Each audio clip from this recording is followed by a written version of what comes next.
Bonjour, salut. Aujourd'hui, nous allons essayer de répondre à une question très complexe. Qu'est-ce que l'autisme?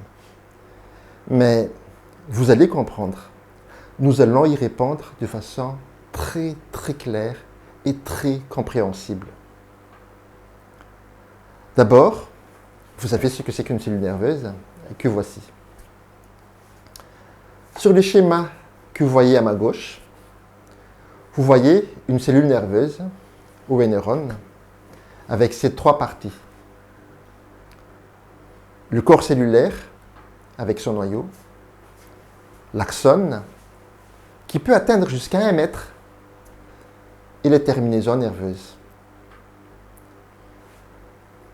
Le rôle d'une cellule nerveuse, c'est de créer un courant électrique ou un flux nerveux dans le corps cellulaire, de le transporter par un long fil qui est l'axone jusqu'aux terminaisons nerveuses.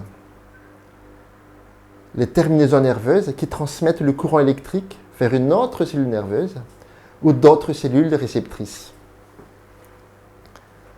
Ici, vous voyez un cerveau avec ses lobes frontal, pariétaux, temporaux et occipital. Dans le cerveau,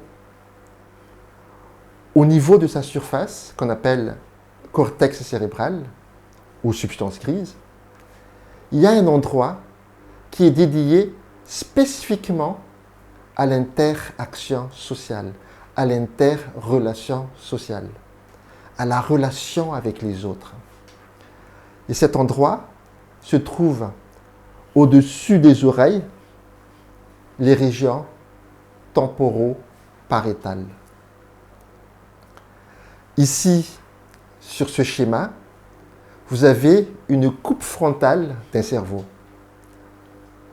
montrant tout simplement la substance grise qui est au niveau de la périphérie du cerveau, qui est de couleur grise, et la substance blanche qui est à l'intérieur du cerveau. Donc ici, nous avons les substances grises et les substances blanches. Ici, vous voyez une coupe très agrandie de la substance grise et en dessous, la substance blanche. Dans la substance grise, vous avez 6 couches, numérotées de 1 en chiffre romain jusqu'à 6. Et dans chaque couche, vous avez un type de corps cellulaire bien spécifique de chaque couche. Dans l'autisme, dans la zone qui gère l'interaction sociale, c'est-à-dire au-dessus des oreilles, quelques corps cellulaires ne sont pas placés dans les mêmes positions que les non-autismes. Quelques corps cellulaires ne se sont pas migrés lors de la formation du cerveau dans le ventre de la maman aux mêmes endroits que les personnes sans autisme. Par exemple, pour les personnes sans autisme, certains corps cellulaires se sont placés dans la couche 3. Et chez les personnes avec autisme, ces mêmes corps cellulaires se sont migrés dans la couche 2. Donc, vous voyez, il y a bien une différence structurelle et fonctionnelle entre personnes avec autisme et personnes sans autisme. Donc, quand on est né avec autisme, on mourra avec autisme. On ne devient pas autiste.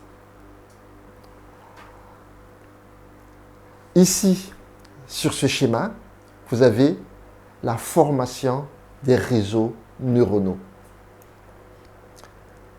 À partir du moment où les corps cellulaires ne se trouvent pas dans les mêmes couches de la substance grise, les formations des réseaux neuronaux sont différentes. D'où la fameuse différence. La fameuse différence responsable de l'incompréhension. Responsable de l'incompréhension. Et c'est ça l'autisme. Vous avez bien compris. Si nous voulons aider, si nous voulons nous entraider, si vous voulez aider, si vous voulez vous entraider, l'objectif est de lutter contre cette incompréhension. Je suis persuadé qu'ensemble, nous pouvons changer les choses. Nous pouvons changer le monde.